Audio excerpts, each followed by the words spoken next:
House. Thank you, Mr. Speaker, and thank you, Madam Chair. I rise to oppose this cynical and silly resolution. I am not a socialist myself, but a Tom Paine Democrat, a champion of strong democracy, universal freedom, and equal rights for everybody.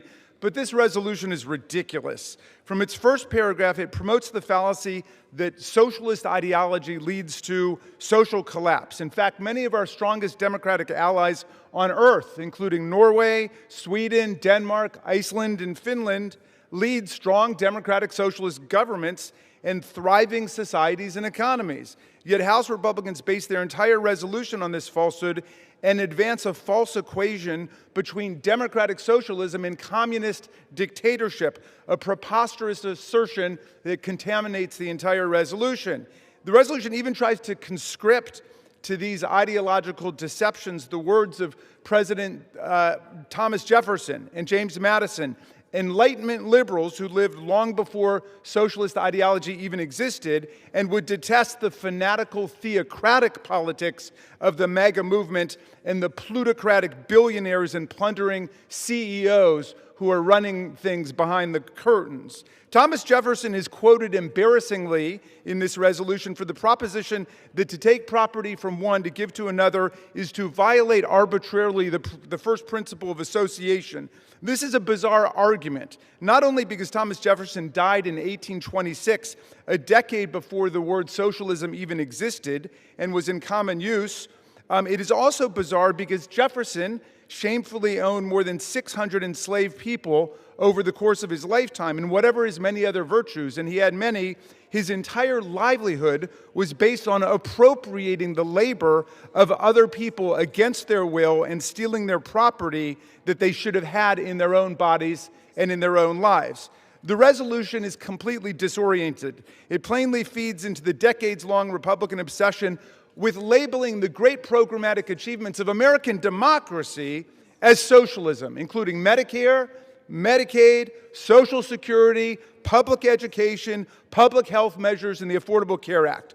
By defining essential democratic public programs as socialist and claiming that socialism inevitably leads to Stalinist communism and social collapse, these plutocrat Republicans are plainly working to undermine the living standards of the working class majority of America and rip up the social fabric of the country. Meantime, President Trump's heroes and best friends in the world are communist dictators. If House Republicans really want to oppose the promotion of socialist ideology, why don't they write a letter to President Trump and condemn his worship and admiration of Stalinist dictator Kim Jong-un of North Korea?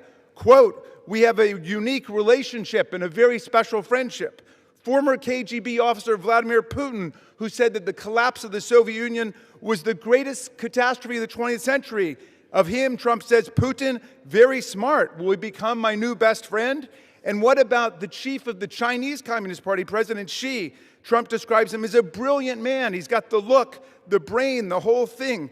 President Trump has no problems with the actual horrors of communism today, like the Chinese government's massive human rights violations against the Uyghurs, the Tibetans, and political dissenters in their country. Quote, "Well, he's a brilliant guy. He controls 1.4 billion people with an iron fist." Or how about Vladimir Putin's persecution and poisoning of human rights and anti-corruption activists like Alexei Navalny? Of him, Trump says, "I don't know exactly what happened there. We haven't had any proof yet, but I'll take a look." I'm voting no on this pathetic, disoriented resolution, which is divorced from reality and drenched in right-wing ideology. It will only serve to accelerate MAGA's attempts to defund the essential social programs that are central to American democracy, that were built by the American people, like Medicare, Medicaid, and Social Security, which they call socialism, but which serve our people. Thank you for yielding, and I yield back. Gentleman yields. The lady from California reserves. I reserve the balance of my time. Lady from California reserves the balance of her time. The gentleman from Arkansas is recognized.